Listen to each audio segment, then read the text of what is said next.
শান্তিনিকেতন বোলপুর মিলিয়ে একই ইতিহাস। মেধায় উজ্জ্বল বাংলার হৃদয়ভূমি। এবারের উচ্চ মাধ্যমিক পরীক্ষায় রাজ্যের মেধা তালিকায় উজ্জ্বল কৃতিত্ব দেখিয়েছে বোলপুরের ছাত্রছাত্রীরা।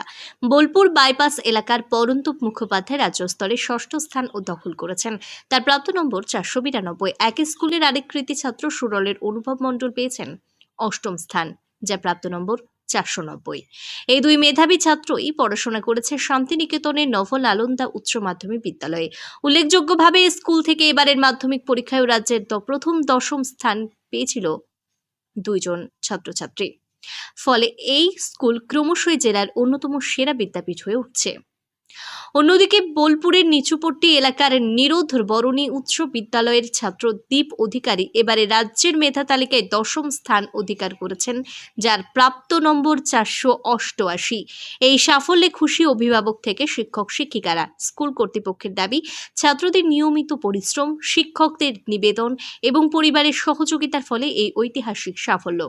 এখন শুধু বোলপুর বা শান্তিনিকেতন নয়, গোটা জেলার শিক্ষার মান যে দ্রুত উন্নত হচ্ছে তারই প্রমাণ এই ফলাফল। এই কৃতিত্ব জেলার গর্ব এবং আগামী প্রজন্মের অনুপ্রেরণা। আমার নাম অনুভব মণ্ডল। আমি সারা বাংলায় 8 র্যাঙ্ক করেছি, 490 আমার গল্প বই পড়তে ভালো লাগে এবং কোডিং যেটা আছে না, কম্পিউটার কোডিং, ওটা আমার খুব ভালো লাগে। আমি কোনো রকম দিন ঠিক ছিল না, নিয়ম ছিল না কোনো, আমি কোনো দিন 6 ঘন্টা পড়তাম, কোনো দিন 8 ঘন্টাও পড়তাম, কোনো দিন পড়তাম না, এরকম হয়েছে।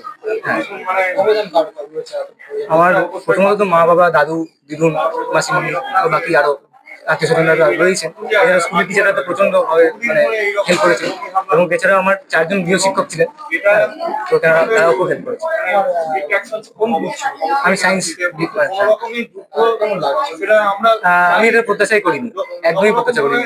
আমি দেখছিলাম ওনার র্যাঙ্ক লিস্ট যখন দিচ্ছিল তখন আমি দেখিও নি, আমার বাবা মা বললেন যে এরকম হয়েছে, ওনারাও ভাবতে পারেননি। কারণ আমি বোর্ডের কত প্রিপারেশনই করিনি, দেখতে পিওর কম্পিটিটিভ প্রিপারেশন করেছিলাম।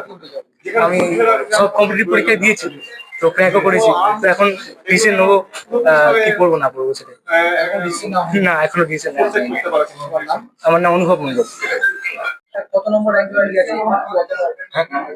তুমি গেছো, তোমার প্রাপ্ত নম্বর কত? আমি 6th র্যাঙ্ক হয়েছি, 492 নম্বর পেলাম। অবদান কারণ? অবদান সবারই, আমার বাবা মা, আমার স্যারেরা, আন্টিরা, সবাই।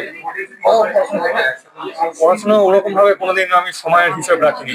এটুকুই বলতে পারি যে আমি অন্তত যা আমাদের স্কুলের পড়া ছিল, খুব বেশি সিলেবাস তো আমাদের আফসার হয় না, তা আমি 5 ঘন্টা রেগুলার পড়তাম।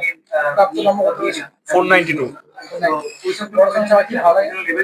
বাস্কেটবল খেলতে খুব ভালো লাগে, সেটার বাজাই আমি নিয়মিত। তাছাড়া গল্পের বই পড়ি।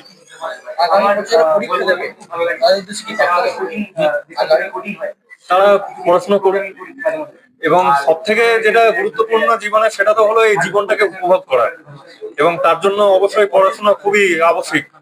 তাছাড়া জীবনটাকে উপভোগ করাটা তো মেন, কারণ বড় হয়ে শিক্ষক হতে চাই। এখন যে সঙ্গে যে একটা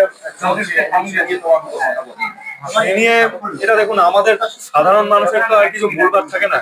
যা ডিসিশন নেবার সেটা নেশন নিচ্ছে, গভর্নমেন্ট নিচ্ছে, এবং সেটা তো প্রথমত দেখুন পাকিস্তানেরই দোষ। হ্যাঁ, যুদ্ধ আমি কখনোই সমর্থন করি না, কিন্তু যেরকম পরিস্থিতি হচ্ছে তাতে তো কিছু করার নেই। যুদ্ধ কোনো রকম ভাবে আমরা সমর্থন করি না। পরন্তপ মুখার্জি।